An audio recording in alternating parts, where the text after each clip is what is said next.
Oi, tudo bom com vocês? Hoje eu vou contar para vocês a verdadeira história dos três porquinhos. É do John Ciesca. Essa história aqui, gente, é a versão do Lobo Mal, contando a versão dele sobre a história dos três porquinhos. Segundo ele, tudo não passou de um grande mal entendido. Sim, tudo mentira essas coisas que contam aí do Lobo Mal e tal, e os porquinhos. Ele disse que a vovozinha dele estava fazendo aniversário e ele queria fazer uma surpresa. E foi fazer um bolo para a vovozinha. Ele estava muito gripado, muito gripado mesmo. Toda hora ele estava espirrando. Mas resolveu fazer um bolo assim mesmo. Quando ele estava fazendo o bolo, ele percebeu que faltou açúcar. Então ele foi na casa do vizinho pedir açúcar emprestado.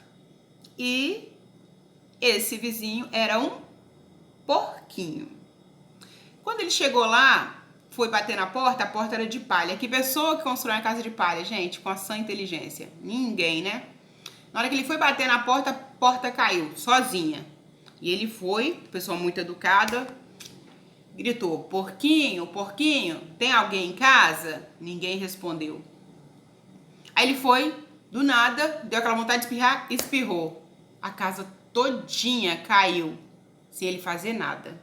Quando ele olha lá no meio daquele monte de palha, o porquinho bem lá. Gente, ele estava em casa o tempo todo. Mas agora ele estava ali, mortinho da Silva. E ele não podia deixar aquela comida estragando, né? Foi lá, comeu o porquinho. Mas ainda continuava com problema. Estava faltando o açúcar. Foi na casa do segundo porquinho. A casa era de graveto. Bateu na porta. Ele estava em casa, explicou toda a situação para ele, né, para abrir a porta, que ele só queria uma xícara de açúcar, mas esse porquinho falou que não, porque ele estava ocupado fazendo a barbinha dele, das bochechinhas. Então ele não ia abrir porta para lobo nenhum, não. Foi nessa hora que do nada deu aquela vontade de espirrar, e ele espirrou. Quando ele espirrou, o espirro foi tão forte que a casa de graveto toda caiu, e o porquinho ficou lá, mortinho da Silva. Ele também não podia deixar esse porquinho lá, né, gente? Foi lá e comeu o porquinho também. Tava cheio agora, muito empanturrado. Tava aguentando nem andar direito. Mas ainda estava com problema, faltava uma xícara de açúcar. Então ele foi no terceiro porquinho, que era irmão desses outros dois. E pelo jeito era o crânio da família, porque a casa dele era de tijolo, nada derrubava aquela casa.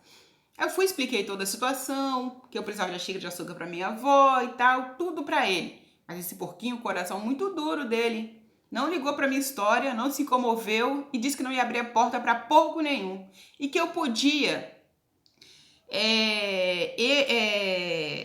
mandar minha vovozinha e as favas. Tava nem aí pra minha vovozinha.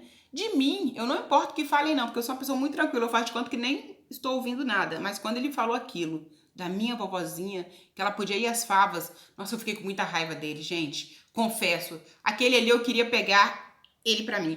Abri a porta, não conseguia, bati na porta, tentei derrubar a porta, espirrando e nada. A porta não abria, não derrubava.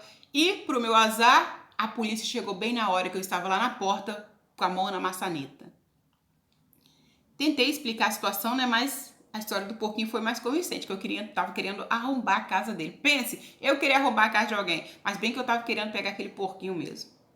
Então, além da polícia ter me prendido naquela hora, ainda também tive outro azar, que foi a imprensa. Tinha um monte de paparazzi lá, gente, tiraram aquele monte de foto, foi aquela bagunça toda. E expliquei para eles a história, expliquei da minha avó, expliquei da xícara de açúcar, mas eles não estavam nem aí. E descobriram que eu tinha comido os outros dois porquinhos e fizeram isso virar imprensa. E fizeram esse estardalhaço todo, que eu tinha comido os outros porquinhos, que eu tava querendo pegar esse terceiro porquinho, e que eu era muito mal e tal, e que essa história ia vender horrores. E realmente, gente, foi o que aconteceu. Eu fui vítima de uma armação da imprensa. Acreditam nisso?